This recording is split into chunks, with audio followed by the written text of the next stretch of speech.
En direct du plateau télé FHP Direct et ici à la Paris Healthcare Week, il y a beaucoup de monde et sur ce plateau nous allons accueillir Patrick Chamboredon, président de l'Ordre des infirmiers. Bonjour, monsieur Chamboredon. Vous êtes donc président de l'Ordre des infirmiers et le salon, donc la Paris Healthcare Week, il y a effectivement les représentants des hôpitaux, des cliniques, mais également un salon qui s'appelle Infirmier. Et sur ce salon, ça fait donc quelques années qu'il est ici. Donc on sait, hein, les infirmiers ont un rôle pivot dans le système de santé. Est-ce que vous pouvez dire quel est ce rôle et comment il évolue ? Alors, d'abord, c'est vrai, effectivement, le salon infirmier maintenant est placé au premier étage de la Paris Healthcare Week. Donc c'est un peu une reconnaissance, puisqu'avant nous étions carrément sur 2 sites, complètement dissociés de cet événement qui est finalement l'événement de la santé en France et même de façon internationale. Donc maintenant, nous sommes infirmiers avec tout ce qui est notre écosystème de prise en charge et de développement au premier étage. Donc c'est quand même assez nouveau, ça fait quelques années. Et vous m'interrogez donc sur ce que sont les infirmiers, sur le devenir de notre profession et sur ce qu'il est actuellement. Parce qu'il est actuellement, on est quand même la profession de santé la plus nombreuse en France, 700 000. Pas tous inscrits au tableau de l'ordre, mais ça c'est un détail, mais qu'on est en train de combler. Et donc l'infirmier, on le retrouve dans toutes les strates. C'est une profession, mais une trentaine de métiers à peu près, qu'on retrouve sur toutes les prises en charge, soit de la prévention en santé au travail ou en santé scolaire, jusqu'aux soins critiques d'urgence, mais aussi de l'assistance aux médecins quelquefois dans les réanimations avec des infirmiers très spécialisés, il y a de blocs réa et aussi de la petite enfance, les auxiliaires, les puériculteurs diplômés d'État et tous les infirmiers de soins généraux, je dirais, qui sont le gros des troupes aux environs de 700 000, avec une hiérarchie fonctionnelle, les cadres de santé supérieure et les directeurs de soins. Donc vraiment un rôle central et de pivot qui va assurer de façon très efficiente la coordination entre la ville et l'hôpital, puisqu'on retrouve ces acteurs-là, que ce soit en salarié et aussi en libéral, qui vont permettre de mettre en œuvre plus facilement finalement le plan de parcours de soins, maintenant de parcours de santé tel qu'il est défini dans Ma Santé 2022, en ayant des interlocuteurs infirmiers des deux côtés. Et de plus en plus de spécialisation et d'expertise de plus en plus pointue chez les infirmiers. Exactement. On voit bien que l'année dernière, il y a eu une vraie reconnaissance d'un nouveau rôle infirmier qui est l'infirmier de pratique avancée, avec 3 nouveaux champs qui désormais appartiennent aux infirmiers, tout au moins pas en diagnostic initial mais en suivi de patients.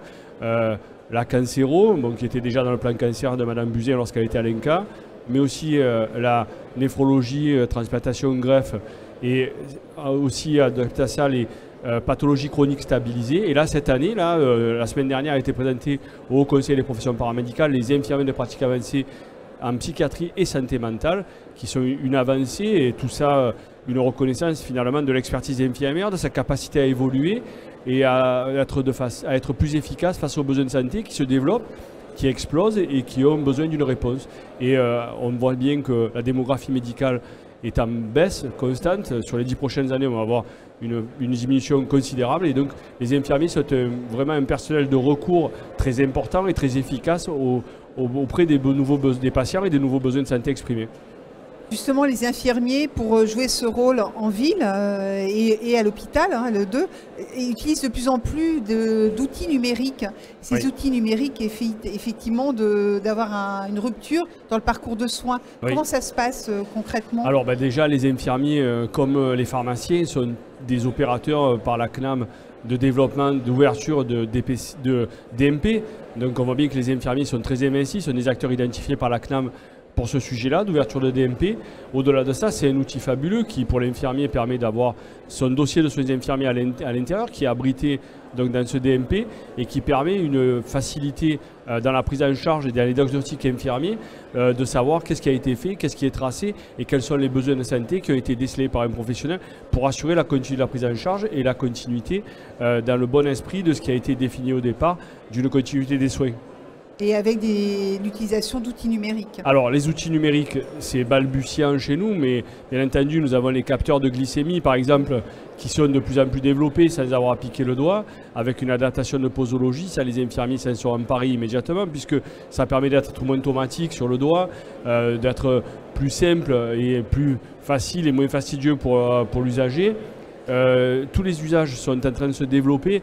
À ce jour, c'est vraiment très balbutiant. Il y a beaucoup d'opérateurs sur le marché, mais on peut saluer par exemple le télésoin qui va rentrer maintenant dans le chapeau télésanté avec télémédecine sur un bras, télésoin de l'autre, dans lequel les infirmiers le font déjà, puisqu'on voit bien qu'il existe beaucoup d'expérimentations sur les infirmiers qui font du télésoin. Et je vais parler d'un exemple qui est loin de chez nous, mais qui est en France, c'est à Sillaos, à La Réunion, le cercle de Sillaos, où on a un infirmier qui fait la télémédecine, du télésoin avant l'heure et qui, finalement, le texte rattrape l'usage. Et donc, c'est très très bien qu'on reconnaisse le rôle d'acteur majeur de l'infirmier qui va préparer le patient, lui expliquer, assurer l'examen clinique. À la fin de l'expertise médicale, va expliquer au patient, lui expliquer le traitement, la posologie et le rassurer et lui permettre de mieux accepter le traitement, le diagnostic et finalement de déjargonner ou tout au moins d'être dans un langage moins académique et de permettre une meilleure compréhension, une meilleure appréhension de la pathologie qui est déclarée à l'usager. On voit donc l'infirmier a un rôle majeur et les infirmières aussi, oui, bien sûr. les deux bien sûr. Et donc ces infirmières aussi, on a parlé tout à l'heure de la formation, de cette expertise, mais effectivement dans Parcoursup cette année, il y a une grande innovation pour les infirmiers. Alors quelle est-elle L'innovation majeure de Parcoursup, c'est que a été supprimé, parce que c'est le jeu universitaire, un accès direct, donc a été supprimé le concours d'entrée qui était décrit par certains acteurs comme quelque chose de discriminant. Donc c'était une problématique d'accès à la formation. Ça a ouvert à tous les bacheliers maintenant, 100 000 personnes, vous l'avez dit, 100 000 étudiants qui ont demandé l'accès pour les 35 000 places. Donc là, il faut attendre un petit moment que les personnes se positionnent de façon définitive sur les places qui vont être attribuées, sur les choix qui sont faits par les étudiants, donc qui vont accéder à cette formation. Et on est vraiment sur des chiffres très encourageants. Et donc, il y avait une incertitude quant à l'effectivité de Parcoursup. Alors, on va bien entendu suivre pas à pas cette évolution, parce que c'est une évolution majeure pour ma profession que d'entrer directement à l'université. Mais on est confiant sur ce sujet-là.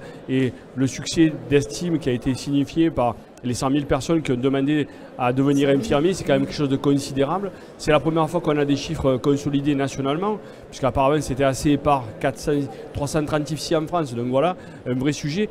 Et c'est pour ça qu'on se félicite cette année, on avait une grande crainte et les chiffres sont tombés jeudi dernier et on se félicite de cette évolution qui permet, avec la pratique avancée que j'ai citée tout à l'heure, d'avoir une filière, une discipline qui se crée pour la profession infirmière.